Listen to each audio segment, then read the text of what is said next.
تمہارے فادر اب کیسے ہیں؟ وہ بولا بالکل ٹھیک ہے. انہیں کیا ہوا ہے؟ یہ سن کے میں چونک گئی. میں نے کہا کیا مطلب؟ وہ بیمار نہیں ہے؟ اس نے جواب دیا کہ شوگر اور بلڈ پریشر تو کب سے ہے، کبھی ہائی کبھی لو ہو جاتا ہے، مگر دوائی سے ٹھیک ہو جاتا ہے. میں سوچ میں پڑ گئی کہ اگر تایا ٹھیک ہے تو موم نے مجھے یہاں کیوں بھیجا ہے. پھر میں نے پوچھا اور آنٹی کیسی ہے یور موم؟ اس نے کہا سب ٹھیک ہے. پھر اس کی نظر دوبارہ میرے سراپے پہ گئی. اس کے ماتھے پہ بل تھے اور چہرے پہ سنجیدگی. وہ بولا انگلینڈ میں ایسے کپڑے پہن کے گھومتی تھی تم؟ اس کا سوال مجھے برا لگا تھا. میں نے مختصر سا جواب دیا او یس. وہ بولا یہ کپڑے تو کہیں سے بھی پہننے کے لائق نہیں لگتے. یہ تمہاری زینت کو چھپا کم رہے ہیں اور دکھا زیادہ رہے ہیں. اتنی فٹ جینز کی پینٹ اور چست شارٹ شرٹ، اسے تم لباس کہتی ہو؟ اس کی باتیں مجھے ناگوار لگ رہی تھیں مگر وہ بولتا چلا جا رہا تھا. میری شرٹ کے اوپر کے 2 بٹن کھلے تھے. شرٹ زیادہ ٹائٹ ہونے کی وجہ سے بند نہیں ہو پا رہے تھے، اس لیے میں نے کھلے چھوڑ دیے تھے. شہروز کی نظر بار بار میری شرٹ کے کھلے بٹنوں پہ جا رہی تھی. میں اس کے برابر میں بیٹھی تھی.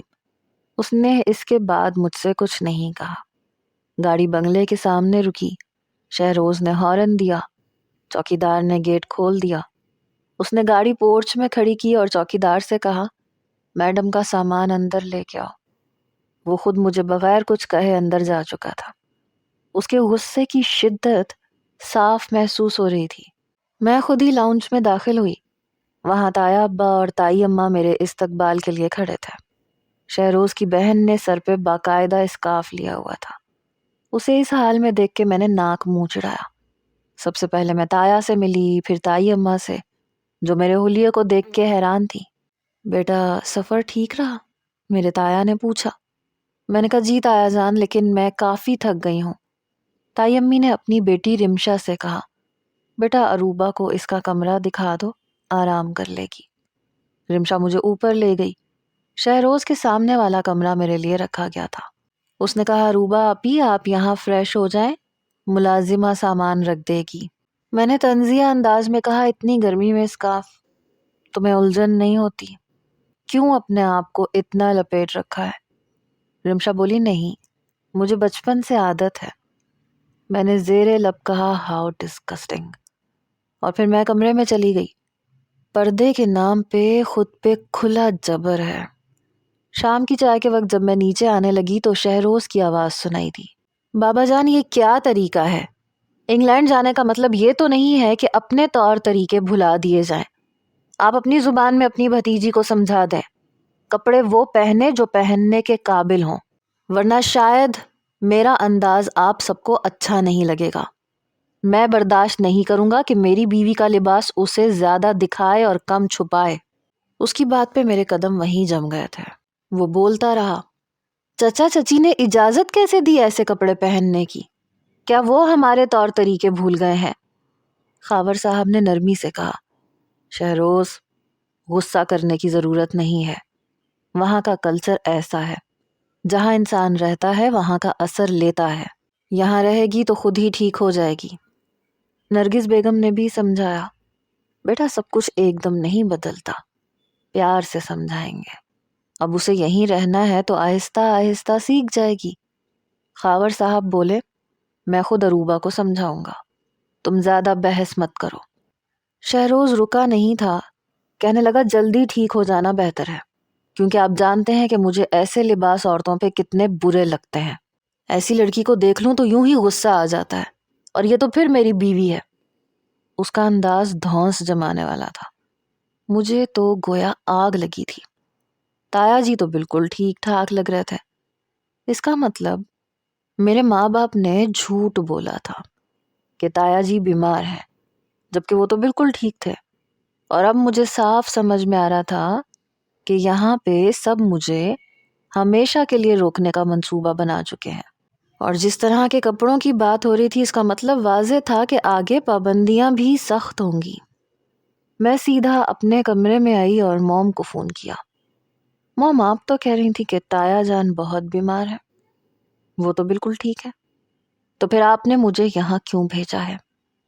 موم نے سنجیدگی سے کہا، اب تمہاری عمر ہو گئی ہے، تمہاری رخصتی ہونی ہے، تمہارے تایا نے یہی کہا تھا، مگر تم پاکستان جانے کو تیار نہیں تھی، اس لیے ہم نے تم سے یہ کہا۔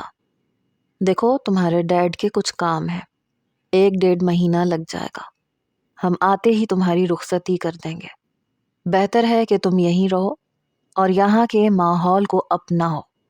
یہ سن کے میں پھٹ پڑی، نو وے موم، آپ جانتی ہیں شہروز کتنے دقیانوسی انسان ہے، میں شادی اپنی مرضی سے کروں گی اور میں بالکل پابندی برداشت نہیں کروں گی۔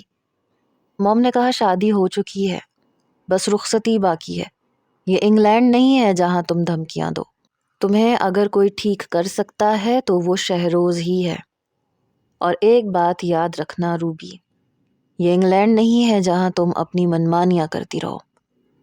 میں نے فون بند کیا اور بیڈ پہ پھینک دیا۔ میں نے اپنے اندر عزم پیدا کیا کہ اب میں کسی کی مرضی سے نہیں چلوں گی۔ میں باہر آئی، پینٹ اور شرٹ پہنے ہوئے تھی، آ کے ٹیبل پہ بیٹھ گئی۔ سامنے ڈائننگ ٹیبل پہ سب لوگ چائے پی رہے تھے۔ میں نے ایک نظر سب پہ ڈالی تو شہروز آفندی بھی وہیں بیٹھا تھا۔ اس نے مجھے دیکھا، پھر فوراً نظریں اپنے والد پہ ڈال دیں۔ تایا ابا نے مجھے دوبارہ انہی کپڑوں میں دیکھ کے نظریں چرا لیں۔ میں نے لاپرواہی سے کہا، ہائے ایوری بڈی۔ تایا نے فوراً ٹوک دیا، بیٹا ہمارے گھر میں السلام علیکم کہا جاتا ہے۔ میں نے کندھے اچکائے، واٹ ایور۔ یہ کہتے ہوئے میں نے کرسی کھینچی اور بیٹھ گئی۔ اپنے کپ میں چائے ڈالتے ہوئے بے نیازی سے بولی، آپ لوگوں کو جو اچھا لگتا ہے آپ کہہ سکتے ہیں، لیکن جس چیز کی مجھے عادت ہے وہ میں نہیں چھوڑ سکتی، اور پلیز مجھ سے ایسی توقع بھی مت رکھیے گا۔ میں جانتی تھی شہروز مجھے گھور رہا ہے، اس کی آنکھوں میں غصہ صاف دکھائی دے رہا تھا، ماتھے پہ بل تھے۔ تایا ابو بولے، بیٹا الحمدللہ تم مسلمان ہو، مسلمان گھرانے کی بچی ہو، بہتر ہے کہ شلوار قمیض پہنو، سر پہ دوپٹہ ڈالو۔ رمشا کو دیکھو، تم سے کتنی چھوٹی ہے، اسکارف بھی پہنتی ہے۔ میں نے فوراً سے کہا، تایا جان پلیز، جس قسم کا ظلم آپ نے رمشا پہ کیا ہے وہ مجھ پہ کرنے کی سوچیے گا بھی مت۔ میں اپنی مرضی کی مالک ہوں، پہنوں گی وہی جو میرا دل چاہے گا، اور رہوں گی بھی ویسے ہی جیسے میں چاہوں گی۔ اس معاملے میں نے کبھی اپنے ڈیڈ کی بھی نہیں سنی، تو کسی اور کی کیوں سنوں گی؟ یہ کہتے ہوئے میں نے جان بوجھ کے شہروز کی طرف دیکھا تھا، جیسے صاف بتا رہی ہوں کہ جب باپ کی نہیں سنی تو تم کون ہوتے ہو؟ وہ مجھے غصے سے دیکھ رہا تھا۔ تائی اماں بولی، بیٹا یوں بات نہیں کرتے۔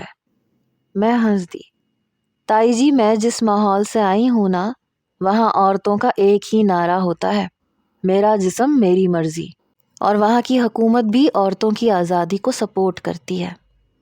چائے ختم کر کے اپنے ارادے سب پہ واضح کر کے میں اوپر چلی گئی۔ بعد میں مجھے پتا چلا کہ شہروز تایا سے کہہ رہا تھا، سن لیا آپ نے؟ وہ کہنے لگا، یہ لڑکی سیدھے طریقے سے سیدھی نہیں ہو سکتی، میں دیکھتا ہوں یہ کیسے الٹے سیدھے کپڑے پہنتی ہے۔ میں اوپر اپنے کمرے میں چلی گئی، مگر نیچے کی آوازیں صاف آ رہی تھیں۔ تائی اماں سر پکڑ کے بولی، عمرانہ نے کیسی تربیت کی ہے، بڑوں کا ذرا بھی لحاظ نہیں ہے۔ خاور صاحب نے گہری سانس لی، وہ خود پریشان تھے کیونکہ عروبہ ہاتھوں سے نکلی جا رہی تھی۔ انہوں نے ہمیں اجازت دی ہے کہ جیسے بھی ہو اسے ٹھیک کریں، کیونکہ اسے اب یہیں رہنا ہے۔ میں بھی سوچ چکی تھی کہ انہیں اتنا پریشان کروں گی کہ یہ لوگ مجھے چھوڑنے پہ مجبور ہو جائیں گے۔ رات کو میں ڈھیلی سی نائٹی پہن کے سو گئی۔ صبح آنکھ کھلی تو بارش ہو رہی تھی۔ اوپر والی گیلری لاؤنج سے جڑی ہوئی تھی۔ کھڑکی سے باہر دیکھا تو ٹھنڈی بارش، میرے چہرے پہ خود بخود مسکراہٹ آ گئی۔ میں اسی نائٹی میں باہر آ گئی۔ اوپر ایک لمبا اوور کوٹ تھا جس کا صرف ایک بٹن بند تھا۔ ہوا کے ساتھ کوٹ پیچھے کی طرف ہو رہا تھا۔ میں بارش کے قطروں کو اپنے چہرے پہ محسوس کر رہی تھی۔ آنکھیں بند تھیں۔ نیچے مالی، چوکیدار اور ڈرائیور موجود تھے۔ مجھے اس وقت کسی کی پرواہ ہی نہیں تھی۔ اچانک مجھے زور سے پیچھے کھینچا گیا۔ آنکھیں کھلیں تو سامنے شہروز آفندی تھا۔ اس کا چہرہ غصے سے سرخ تھا۔ یہ کیا حرکت ہے؟ تمہیں نظر نہیں آ رہا کہ تم کس حال میں گیلری میں کھڑی ہو؟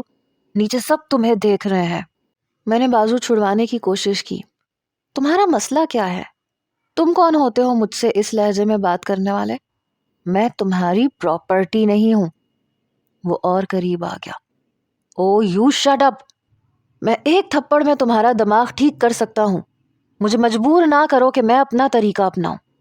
آئندہ تم مجھے ان کپڑوں میں نظر نہ آنا۔ ایسے شوق کمرے کی حد تک رکھو۔ کمرے سے باہر انسان بن کے آنا، ورنہ تم مجھ سے ابھی واقف نہیں ہو۔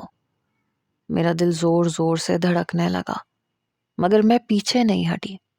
چھوڑو مجھے تم سے شادی نہیں کرنی۔ میں آزاد ہوں اور میں آزاد ہی رہوں گی۔ مجھے پابندیوں سے نفرت ہے۔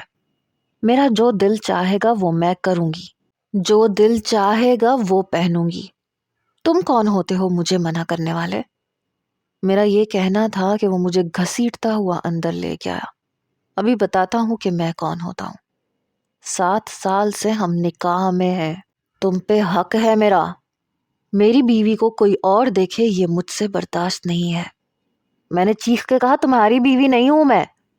وہ مجھے اپنے کمرے میں لے گیا اور اپنا کمرہ بند کر لیا۔ مجھے یہاں کیوں لائے ہو شہروز؟ چھوڑو مجھے۔ اس نے مجھے دیوار کے ساتھ لگا دیا۔ میں نے خود کو مضبوط رکھا، مگر اس کا غصہ حد سے بڑھ چکا تھا۔ بتاؤں تمہیں کتنا حق رکھتا ہوں میں تم پہ؟ اروبا، میں ضدی اور سر پھروں کے لیے بہت برا انسان ہوں، سمجھی؟ میرے ساتھ ضد کرو گی تو بہت پچھتاؤ گی۔ بہت شرافت سے کہہ رہا ہوں تمہیں کہ آئندہ تم یہ نہیں پہنو گی۔ میں نے کہا میں یہی پہنوں گی، میری مرضی، پیچھے ہٹو۔ میں نے اسے پیچھے کرنے کی کوشش کی۔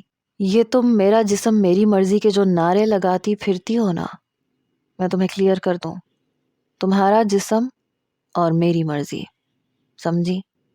میری عزت ہو تم، اس لیے پردے میں رہنا پڑے گا، ورنہ مجھے دوسرا طریقہ اختیار کرنا پڑے گا۔ وہ بے حد غصے سے بولا تھا۔ شہروز چھوڑو مجھے، میں تمہارے مطابق نہیں چلوں گی۔ میں نے بھی ڈھٹائی دکھائی۔ وہ کہنے لگا مطلب تم سیدھے طریقے سے نہیں مانو گی۔ کہنے لگا بہت شوق ہے تمہیں اپنا آپ دکھانے کا، تو یہ سب دیکھنے کا حق صرف میرا ہے۔ یہ کہہ کے وہ میری نائٹی کے اوور کوٹ کا بٹن کھول چکا تھا۔ یہ تم کیا کر رہے ہو؟ ہٹو پیچھے شہروز! میں چلائی، مگر اگلے ہی لمحے وہ میرے ہونٹوں کو اپنی دسترس میں لے چکا تھا۔ میں اس کی جرت پہ حیران ہوئی تھی۔ میں اسے پیچھے ہٹاتی رہ گئی، لیکن وہ میرے وجود پہ اپنے ہونٹوں کا جنون دکھانے لگا۔ میری گردن پر، میرے کندھوں پہ، بازوؤں پہ سرخ نشان ڈال کے پھر وہ پیچھے ہٹ گیا۔ بہت شوق ہے آدھے ادھورے کپڑے پہننے کا، شوق سے پہنو، اور جب کوئی ان نشانات کا پوچھے تو جواب بھی دے دینا۔ یہ کہہ کے وہ میرے کمرے سے جا چکا تھا۔ میرا بس نہیں چل رہا تھا میں اس کی جان لے لوں۔ وہ مجھے نشان چھپانے کے لیے مجبوراً پورے کپڑے پہننے پڑے جو چند روز پہلے مجھے تائی اماں نے دیے تھے، لیکن میں نے لاپرواہی سے الماری میں رکھ دیے تھے۔ میں جب ناشتے کے لیے نیچے اتری تو وہ آفس کے لیے تیار بیٹھا تھا۔ میرا جی چاہا گرم گرم چائے کا کپ اس پہ پھینک دوں۔ مجھے دیکھ کے میرے تایا ابا اور تائی اماں کہنے لگے ماشاء اللہ، شلوار قمیض میں بہت پیاری لگ رہی ہو۔ شہروز مجھے دیکھ کے کہنے لگا میں نے ہی سمجھایا تھا اسے۔ دیکھ لیں امی، میری بات کتنی جلدی اس کی سمجھ میں آ گئی۔ میں نے آپ سے کہا بھی تھا میری بیوی بس میری زبان سمجھ سکتی ہے۔ اب آپ دیکھ لیں۔ تائی اماں کہنے لگیں تم غصے کے تیز جو ہو، اسی لیے تم سے منع کیا تھا۔ اگر تم پیار سے سمجھا سکتے تو ہمیں کیا اعتراض ہونا تھا۔ وہ چائے پیتے ہوئے کہنے لگا ارے نہیں امی، میں نے اروبا کو بہت پیار سے سمجھایا ہے۔ شی از سچ اے نائس گرل۔ فوراً سے سمجھ گئی۔ کیوں اروبا، سمجھ آ گیا نا تمہیں؟ وہ مجھ سے کہنے لگا۔ میں نے اسے غصے سے دیکھا تھا اور اپنے کپ میں چائے ڈالنے لگی۔ جیسے ہی وہ آفس کے لیے جانے لگا، میں نے کہا تائی اماں مجھے گاڑی کی چابی چاہیے، مجھے گھومنے پھرنے کے لیے کہیں جانا ہے۔ وہ کہنے لگی بیٹا ڈرائیور ہے، تم اس کے ساتھ چلی جاؤ۔ لیکن شہروز کہنے لگا نہیں، شام کو میں آفس سے واپس آؤں گا تو تمہیں لے جاؤں گا۔ میں نے کہا مجھے تمہارے ساتھ کہیں نہیں جانا۔ کہنے لگا دیکھو میں نے تمہیں کتنے پیار سے سمجھایا ہے، شوہر سے اس طرح بات نہیں کرتے، آپ جناب کہہ کے بات کرتے ہیں، اور ویسے بھی میں عمر میں تم سے بڑا ہوں، اور نہ بھی ہوتا تو رشتے میں تو ہوں نا، اور میرا فرض ہے تمہیں سیر کروانا، گھمانا پھرانا۔ میں نے کہا میں خود ڈرائیو کر کے چلی جاؤں گی، مجھے ڈرائیونگ آتی ہے۔ وہ کہنے لگا بہت اچھی بات ہے کہ تمہیں ڈرائیونگ آتی ہے، لیکن تم میرے بغیر کہیں نہیں جاؤ گی۔ پھر تائی اماں سے کہنے لگا آپ اسے کچن کا راستہ دکھائیں، اسے میری پسند کی چیزیں پکانا سکھائیں۔ میں نے کہا نہ تو مجھے کوکنگ میں کوئی دلچسپی ہے اور نہ میں سیکھوں گی۔ تائی اماں کہنے لگی شہروز تم آفس جاؤ۔ کہنے لگا امی میں آپ سے کہہ رہا ہوں جب تک میں نہ آ جاؤں یہ کہیں نہیں جائے گی۔ بڑے سخت لہجے میں کہتے ہوئے وہ باہر چلا گیا۔ تائی اماں کہنے لگی تم اسے چھوڑو، میں خود تمہیں لے کے جاتی ہوں، کہاں جانا ہے تم نے؟ میں نے کہا دیکھیں مجھے فریڈم بہت پسند ہے، میں کیوں آپ کے ساتھ جاؤں یا آپ کے بیٹے کے ساتھ جاؤں، میں اکیلے بھی جا سکتی ہوں۔ تائی اماں کہنے لگی دیکھو بیٹا یہاں کا ماحول کچھ اور ہے، یہاں ہمارے گھرانوں کی لڑکیاں یوں اکیلی نہیں جاتی، یا تو ڈرائیور کے ساتھ جاتی ہیں یا تب جب والدہ یا گھر کا کوئی شخص ساتھ ہوتا ہے، یا پھر شوہر یا بھائی کے ساتھ۔ میں نے کہا لیکن میں اپنی مرضی سے جینا چاہتی ہوں، کیا مجھے یہ حق حاصل نہیں ہے؟ تائی اماں کہنے لگی کیوں حاصل نہیں ہے، ہم بھی اپنی مرضی سے جیتے ہیں اور تم پہ بھی ایسی کوئی پابندی نہیں ہے، یہ تو اپنے شوق کی بات ہوتی ہے۔ اب تم یہی دیکھو کہ میں نے تمہارے تایا ابا کے لیے کھانا ابھی تک خود ہی بناتی ہوں، اور انہیں میرے ہاتھ کے کھانے کی اتنی عادت ہے کہ کبھی رمشا بھی بنائے تو کہتے ہیں کہ تم نے کھانا تو بہت اچھا بنایا ہے، لیکن تمہاری ماں کے ہاتھ کا ذائقہ ہی الگ ہے۔ حالانکہ بات ذائقے کی نہیں ہوتی بیٹا، بات عورت کی توجہ اور فکر اور محبت کی ہوتی ہے، اور یہ مرد کو اچھا لگتا ہے۔ میں نے کہا لیکن مجھے اچھا نہیں لگتا۔ یہ کہہ کے میں اپنے کمرے میں آ گئی، مجھے یہاں نہیں رہنا تھا، میرا یہاں پہ دم گھٹتا تھا۔ یہ نہیں تھا کہ میری زندگی میں کوئی اور تھا، کوئی بھی نہیں تھا، لیکن میں اس ماحول میں نہیں رہنا چاہتی تھی۔ دوپہر کو میں اپنے کمرے میں سونے کے لیے چلی جاتی تھی اور رمشا پڑھنے کے لیے۔ لاؤنج اس وقت خالی ہوتا تھا، تایا ابا ویسے بھی آفس جاتے تھے، وہ بالکل ٹھیک ٹھاک تھے۔ مجھے ایک سازش کے تحت یہاں بھیجا گیا تھا۔ دوپہر کے کھانے کے بعد میں بھی اپنے کمرے میں چلی گئی۔ کچھ دیر بعد جب میں لاؤنج میں آئی تو لاؤنج بالکل خالی تھا۔ میں بنگلے سے باہر آ گئی، حالانکہ چوکیدار مجھ سے پوچھتا رہا کہ بی بی صاحبہ آپ کہاں جا رہی ہیں، لیکن میں نے اسے کوئی جواب نہیں دیا۔ جیسے ہی میں گلی سے نکل کے مین روڈ پہ جانے لگی تو وہاں سے گزرتی ہوئی ایک ٹیکسی مجھے نظر آ گئی۔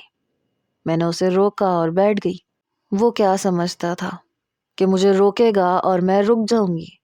وہ ٹیکسی ڈرائیور کہنے لگا آپ کو کہاں جانا ہے، آپ نے بتایا نہیں۔ میں تو ٹیکسی میں ایسے ہی بیٹھ گئی تھی۔ میں نے کہا یہاں پہ ساحل سمندر ہوگا، وہاں لے جاؤ۔ وہ کہنے لگا جی ٹھیک ہے۔ میرے پرس میں پاکستانی کرنسی نہیں تھی، البتہ ڈالرز موجود تھے۔ کچھ ہی دیر کے بعد اس نے مجھے ساحل سمندر پہ اتار دیا۔ جب میں نے اسے 100 کا ڈالر دیا تو وہ مجھے حیرت سے آنکھیں پھاڑے دیکھ رہا تھا۔ کہنے لگا یہ کیا ہے بی بی؟ میں نے کہا پیسے ہیں رکھ لو، یہ تمہارے کرائے سے بہت زیادہ ہیں۔ کہنے لگا مجھے ان پیسوں کی سمجھ میں نہیں آتی، آپ مجھے پاکستانی پیسے دے دیجئے جی۔ میں نے کہا اسٹوپڈ، پیسے پاکستانی پیسے سے بہت زیادہ ہیں، یہ بینک سے چینج کروا لینا۔ وہ کہنے لگا نہیں نہیں بھائی مجھے سمجھ میں نہیں آتی، آپ پلیز مجھے یہیں کے پیسے دیں۔ میں نے کہا میں یہاں کہاں سے لاؤں؟ اگر تمہیں نہیں لینے تو مجھے بتاتے، میں بینک سے چینج کروا لیتی، اب یہاں تو مجھے بینک نظر نہیں آ رہا۔ وہ کہنے لگا آپ نے مجھے کب کہا کہ آپ کو پیسے بدلوانے ہیں؟ آپ کہتی تو میں بینک کے سامنے روک دیتا۔ میں نے کہا ایسے کرو تم یہیں پہ رکو، میں کچھ دیر سمندر میں نہا لوں، پھر تم مجھے واپس چھوڑ دینا اور بیچ میں بینک پہ روک دینا، میں تمہیں چینج کروا کے دے دوں گی۔ کہنے لگا میں پورے 2000 لوں گا. میں نے کہا اچھا لے لینا. اتنا اسٹوپڈ شخص میں نے اپنی زندگی میں نہیں دیکھا تھا. میں اسے $100 دے رہی تھی جو تقریباً 2726 تھے اور وہ 2000 پہ بڑا خوش تھا. یہاں کی عوام ہے ہی بے وقوف اور اسٹوپڈ. میں سمندر میں چلی گئی. جو کپڑے میں نے پہنے تھے وہ لائٹ کلر کے تھے. سمندر کے پانی میں میں کافی آگے چلی گئی. میرے کپڑے مکمل بھیگ چکے تھے. وہیں کچھ فاصلے پہ چند لڑکے بھی پانی میں نہا رہے تھے. مجھے دیکھ کے سب لڑکے اپنا کام چھوڑ کے مجھے دیکھنے لگے. شاید گیلے کپڑوں سے میرا وجود چھلکنے لگا تھا. مجھے دیکھ کے وہ عجیب عجیب سے اشارے کر رہے تھے. پھر میرے پاس آ گئے. ہائے بیبی، کیا ہم سے دوستی کرو گی؟ وہ میرے گرد گھیرا بنا کے بولے. میں کچھ گھبرا گئی. نو تھینکس یہ کہہ کے میں پانی سے باہر آنے لگی، مگر وہ لوگ میرا راستہ روکنے کی کوشش کر رہے تھے. دوپہر کا وقت تھا، ہالیڈے بھی نہیں تھا. جہاں میں نہا رہی تھی وہاں ان لڑکوں کے علاوہ اور کوئی نہیں تھا. وہ لڑکے کہنے لگے سمندر میں نہا کے اور بھی نمکین ہو گئی ہو. دوسرا کہنے لگا آج تو کچھ نمکین کھانے کا موڈ ہو رہا ہے. میں پہلی بار خوف زدہ ہوئی تھی کیونکہ دور دور تک مجھے کوئی بھی نظر نہیں آ رہا تھا. میں جیسے ہی پانی سے باہر نکلنے لگی ایک لڑکا میرے سامنے کھڑا ہو گیا. ارے کہاں جا رہی ہو چمک چھلو؟ اپنا یہ حسین چھلکتا وجود دکھا کے ہمیں پاگل کر کے اب بھاگنے کے چکر میں ہو. میں نے کہا شٹ اپ، خبردار جو مجھ سے بدتمیزی کی میں پولیس کو بتا دوں گی. میں نے ایک نوجوان کو دھکا دیا اور بھاگنے لگی. ہیلپ ہیلپ پکارنے لگی. وہ لڑکے میرے پیچھے بھاگنے لگے. ایسے کیسے تم بھاگ سکتی ہو؟ مگر میں جلدی سے ٹیکسی میں بیٹھ گئی. جلدی چلو یہاں سے. وہ ٹیکسی ڈرائیور مجھے بوکھلاہٹ میں دیکھ کر گاڑی سٹارٹ کر چکا تھا. جب تک وہ نوجوان اوپر آئے میں وہاں سے جا چکی تھی. ڈرائیور شاید سمجھ چکا تھا. کہنے لگا بی بی صاحبہ آپ کو یہاں اکیلے نہیں نکلنا چاہیے. یہ جی آپ کا لندن امریکہ نہیں ہے. اس بات کا اندازہ تو مجھے بھی ہو گیا تھا. جیسے ہی میں گھر پہنچی راستے میں بینک سے پیسے بھی چینج کروا کے ٹیکسی ڈرائیور کو دے چکی تھی. میں نے دروازہ کھٹکھٹایا. چوکیدار نے دروازہ کھولا تو سامنے بڑے غصے سے شہروز کھڑا تھا کیونکہ مجھے آتے آتے مغرب ہو چکی تھی. میرے بھیگے ہوئے کپڑے دیکھ کے وہ میرے پاس آ گیا. کہنے لگا کہاں گئی تھی تم؟ میں نے کہا سمندر گئی تھی. میں نے نظر چرائی. کہنے لگا بنا کسی کو بتائے تمہاری ہمت کیسے ہوئی گھر سے باہر نکلنے کی؟ تمہیں اندازہ ہے کہ اگر تم گم ہو جاتی یا کہیں پھنس جاتی تو کیا ہوتا؟ میں ابھی آفس سے آیا ہوں اور ابھی میں تمہیں ڈھونڈنے کے لیے جانے لگا تھا. دیکھو آئندہ اگر تم نے ایسی حرکت کی تو میں بہت برے طریقے سے تم سے پیش آؤں گا. تم سوچ بھی نہیں سکتی. میں پہلے سے ہی گھبرائی ہوئی تھی. فوراً سے لاؤنج میں گئی تو تائی اماں اور رمشا پریشان کھڑی تھیں. کہنے لگی بیٹا کہاں چلی گئی تھیں تم؟ ہمیں بتایا کیوں نہیں؟ مجھ سے کہتی میں تمہارے ساتھ چلی جاتی. میں نے تمہیں پہلے بھی کہا تھا.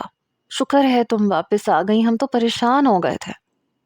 میں نے کوئی جواب نہیں دیا اور اوپر اپنے کمرے میں چلی گئی. شاور میں نہا کے میں نے کپڑے تبدیل کیے اور بیڈ پہ آ کے لیٹ گئی. سوچنے لگی کہ اگر میں ان لوگوں کو دھکا دے کے نہ بھاگتی تو نہیں پتا وہ میرے ساتھ کیا کرتے، اور وہ بھی کھلے عام. یہاں کے ماحول میں واقعی کافی فرق تھا. بہرحال شکر تھا کہ کسی کو کچھ پتا نہیں چلا. کچھ دنوں میں اس واقعے کو مکمل طور پہ بھول چکی تھی. چند روز بعد میرے والدین بھی واپس آ گئے. گھر میں شادی کی باتیں ہونے لگیں، رخصتی کی باتیں ہونے لگیں. میں نے اپنی والدہ سے کہا کہ مجھے یہاں نہیں رہنا. میں یہاں پہ ویسے ہی خوف کھانے لگی تھی. یہاں کے لوگ بہت عجیب تھے.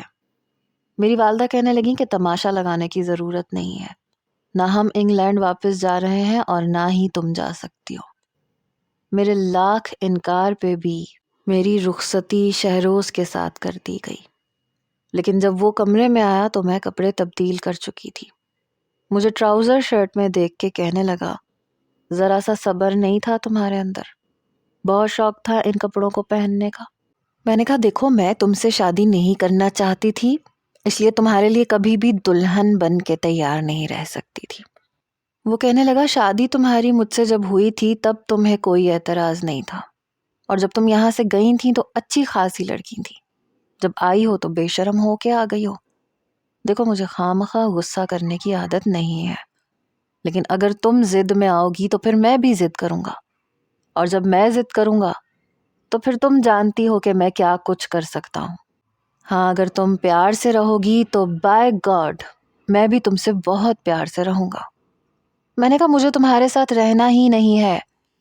وہ کہنے لگا شاید تمہیں کچھ اور چاہیے، دوں تمہیں اسی دن کی ڈوز، کافی افاقہ ہوا تھا اس دن تمہیں۔ اس کی حرکت یاد آتے ہی ایک سنسنی سی میرے وجود میں دوڑ گئی تھی۔ پھر وہ مسکراتے ہوئے میرے پاس آ گیا، میرے سامنے بیٹھ گیا۔ کیا چاہتی ہو تم؟ آج کی رات بجائے پیار کرنے کے میں تم سے لڑائی جھگڑا کروں، تمہیں ڈانٹوں، تمہارے ساتھ زبردستی کروں؟ دیکھو اروبا ڈارلنگ، ایسے بالکل مزہ نہیں آئے گا، کیونکہ میں تم سے پیار کرنا چاہتا ہوں۔ میں رونے لگی، جیسا پہلے کیا تھا، مجھے نہیں چاہیے ایسا پیار۔ میری بات پہ وہ کہنے لگا ویسے نہیں کروں گا، اس دن میں بہت غصے میں تھا، اور کہا تو ہے تم سے کہ مجھے غصہ مت دلایا کرو۔ یہ کہتے ہوئے وہ میرا ہاتھ پکڑ کے مجھے بیڈ پہ بٹھا چکا تھا۔ میں انکار بھی کرتی تب بھی وہ اپنی مرضی کرتا اور مزید شدت سے کرتا۔ میں نے اختلاف نہیں کیا تھا تو اس نے بھی میرا خیال رکھا تھا، مجھ سے بس پیار ہی کیا تھا۔ شادی کے شروع کے چند دن اس نے مجھے اتنی محبت دی تھی کہ میرے سارے شکوے دور ہو گئے تھے، لیکن روب بھی جماتا تھا۔ شادی کے چند دن بعد ہی کہنے لگا کہ میرے لیے چائے تم اپنے ہاتھ سے بناؤ گی۔ میں نے کہا مجھے نہیں آتی۔ کہنے لگا تو سیکھ لو، کیا میرے لیے چائے بنانا بھی نہیں سیکھو گی؟ میں نے کہا پلیز شہروز، مجھے اچھا نہیں لگتا۔ میں اس کے گلے میں دونوں بازو ڈال کے کہنے لگی۔ اس نے بڑے پیار سے میری کمر کو پکڑ لیا، مجھے اپنے قریب کیا، کہنے لگا اگر میرا دل چاہے کہ میں تمہارے ہاتھ کی چائے پیوں تو کیا مجھے مایوس ہونا پڑے گا؟ میں نے کہا بالکل ہونا پڑے گا۔ کہنے لگا بالکل بھی نہیں، پلیز کچن میں جایا کرو، امی کے ساتھ ہاتھ بٹایا کرو، مجھے بہت اچھا لگے گا۔ لیکن میں نے ایسا کچھ نہیں کیا تھا، اس لیے شاید میں اسے اچھی نہیں لگتی تھی۔ بات بات پہ مجھے ڈانٹنے لگتا تھا کہ تم میری محبت کا ناجائز فائدہ اٹھا رہی ہو، میں بہت پیار سے تم سے پیش آ رہا ہوں، میرا جی چاہتا ہے کہ تم میرے لیے پکاؤ۔ لیکن میں نے پھر بھی کچن کا رخ نہیں کیا۔ ایک بار وہ مجھے ہوٹل میں کھانا کھلانے لے گیا، مینیو میرے سامنے بڑھا دیا، خود وہ اپنے موبائل میں مصروف تھا۔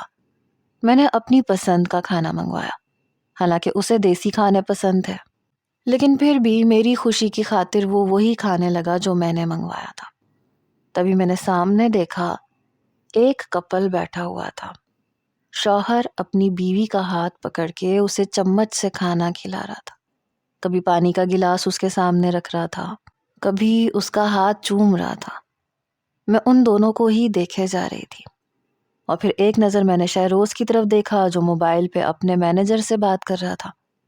اس کی زندگی شاید یہی تھی، ساری محبت اسے بس رات کو یاد آتی تھی، وہ بھی کمرے میں۔ فون بند کرنے کے بعد وہ میری طرف دیکھنے لگا، پھر اپنی بھویں اچکا کے کہنے لگا کہ کیا ہوا، یوں کیوں دیکھ رہی ہو؟ میں نے سامنے ٹیبل کی طرف اشارہ کیا جہاں اس کا شوہر اپنی بیوی کو چمچ سے کھانا کھلا رہا تھا، اس کا ماتھا چوم رہا تھا، ہاتھ چوم رہا تھا۔ کہنے لگا نہایت ہی بے شرم قسم کا انسان ہے۔ میں نے ماتھے پہ بل ڈالے، میں نے کہا وہ اپنی بیوی کی کیئر کر رہا ہے، اسے محبت کہتے ہیں۔ کہنے لگا اسے تم محبت سمجھتی ہو، بیوی سے محبت کرنے کے لیے کمرہ موجود ہے، یہ پبلک پلیس پہ بیوی سے محبت کوئی نہیں کرتا، یقیناً یہ ڈیٹ پہ آئے ہوئے ہوں گے۔ میں نے کہا تم بس یہی سوچ سکتے ہو، یہ نہیں ہوتا کہ اپنے ہاتھ سے چمچ سے مجھے بھی کچھ کھلا دو۔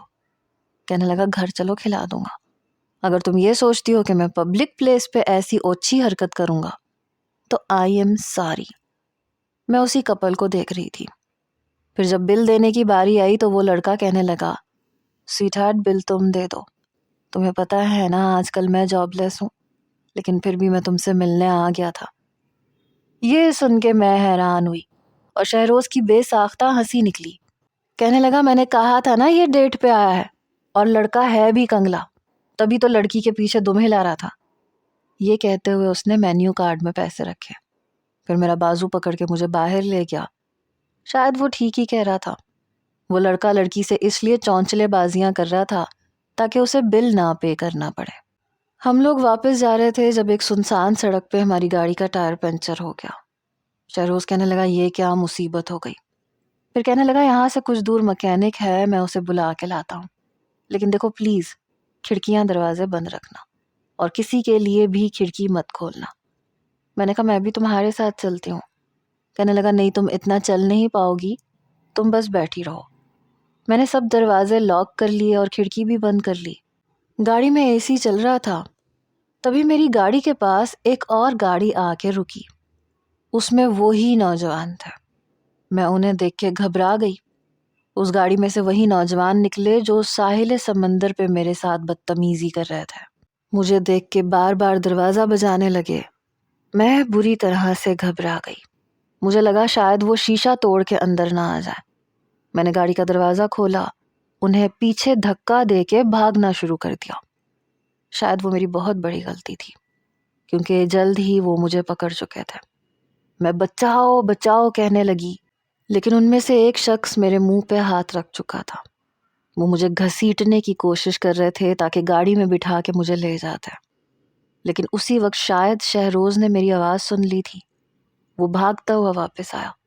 شہروز کو دیکھ کے میں رونے لگی، اسے پکارنے لگی، لیکن نوجوانوں نے شہروز کو دیکھ کے بھی میرا ہاتھ نہیں چھوڑا۔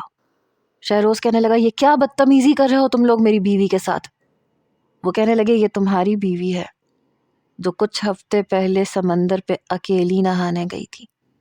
ہم نے تو تب بھی اس کو نہیں بخشا تھا، ہمارے جذبات کو آگ لگا کے یہ بھاگ گئی تھی، آج ہی تو یہ ہاتھ آئی ہے۔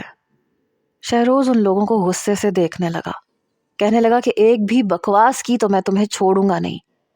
مگر ان میں سے ایک نوجوان نے پسٹل نکال لی، میری تو گویا جان نکلی۔ کہنے لگا دیکھو اگر اپنی خیریت چاہتے ہو تو جاؤ یہاں سے۔ یہ کہہ کے وہ مجھے گاڑی میں زبردستی بٹھانے لگے، لیکن شہروز نے پرواہ نہیں کی۔ اس نے اندھا دھند ان لڑکوں کو مارنا شروع کر دیا۔ جیسے ہی وہ لڑکے مجھے چھوڑ کے شہروز کو مارنے لگے، شہروز کہنے لگا گاڑی میں بیٹھ کے دروازہ لاک کر لو۔ میں بہت زیادہ گھبرا گئی تھی۔ میں گاڑی میں بیٹھ گئی، وہیں پاس سے ایک پولیس کی موبائل گزر رہی تھی جسے دیکھ کے وہ لڑکے بھاگ گئے، لیکن شہروز کو کافی چوٹیں آئی تھیں۔ اس کے چہرے پہ نیل کے نشان پڑ گئے تھے، ہاتھ بھی سرخ ہو رہا تھا، ہونٹ کے کنارے سے بھی خون بہہ رہا تھا۔ اس نے پولیس موبائل سے ہی بات کی، انہوں نے ہمیں مین روڈ تک چھوڑا، وہاں سے ٹیکسی میں بیٹھ کے ہم لوگ گھر پہنچے۔ میں ابھی بھی روئے جا رہی تھی۔ شہروز نے میری طرف دیکھا تک نہیں، سیدھا کمرے میں چلا گیا۔ جب میں کمرے میں آئی تو تکیہ درست کر کے لیٹ چکا تھا۔ میں نے کہا تمہیں بہت چوٹیں آ گئیں، آئی ایم سوری۔ کہنے لگا ہاتھ مت لگانا مجھے۔ میں اس کے چہرے کو چھونا چاہتی تھی لیکن اس نے میرا ہاتھ جھٹک دیا۔ کہنے لگا تمہیں اندازہ ہے ان کی باتوں سے مجھے کتنی تکلیف پہنچی ہے، اور میری بیوی کے بارے میں وہ جو کچھ کہہ رہے تھے میں سن نہیں سکتا تھا۔ ہو سکتا ہے کہ آج ان کی بندوق سے گولی چل جاتی اور میں شاید غیرت کے نام پہ مر جاتا، لیکن مر میں ابھی بھی گیا، ایک غیر مرد کی زبان سے اپنی بیوی کے بارے میں اس قسم کی باتیں سن کے۔ لیکن تمہیں شاید کوئی فرق نہیں پڑتا۔ بے حد غصے سے بات کر رہا تھا۔ میں نے کہا شہروز آئی ایم سوری، آئندہ ایسا کچھ بھی نہیں کروں گی جو تمہیں برا لگے۔ کہنے لگا نہیں تم کر ہی نہیں سکتی، یہ تمہارے بس کی بات ہی نہیں ہے۔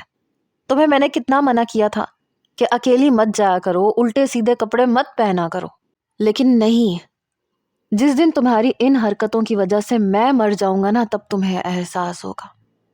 میں نے اس کے منہ پہ ہاتھ رکھ دیا۔ میں نے کہا آئندہ ایسا کچھ بھی نہیں کروں گی، باہر بھی نہیں جاؤں گی۔ میں رو رو کے اس سے معافی مانگتی رہی۔ بہت دیر بعد اس نے مجھے معاف کیا تھا۔ مجھے سمجھ میں آ گیا تھا کہ عورت کو کیوں مرد چھپانا چاہتا ہے، کیونکہ وہ اس کی عزت، اس کی غیرت ہوتی ہے جس کی خاطر وہ لڑ بھی جاتا ہے اور مر بھی جاتا ہے۔ جو وہ میری خاطر اتنی مار کھا سکتا تھا، اپنی جان داؤ پہ لگا سکتا تھا، تو یہ کیسے ممکن تھا کہ میں اس کے لیے اچھا کھانا بنانا نہ سیکھتی؟ شروع میں کھانے اتنے اچھے نہیں بنتے تھے، لیکن پھر بھی وہ کھا لیتا تھا. کہتا تھا تم نے میرے لیے کوشش تو کی ہے نا. آہستہ آہستہ پتہ ہی نہیں چلا کب میں اس کے رنگ میں ڈھلنا شروع ہو گئی، اور مجھے اس بات کا افسوس بھی نہیں تھا. شاید محبت میں انسان سب کچھ کر گزرتا ہے. آپ کا کیا خیال ہے؟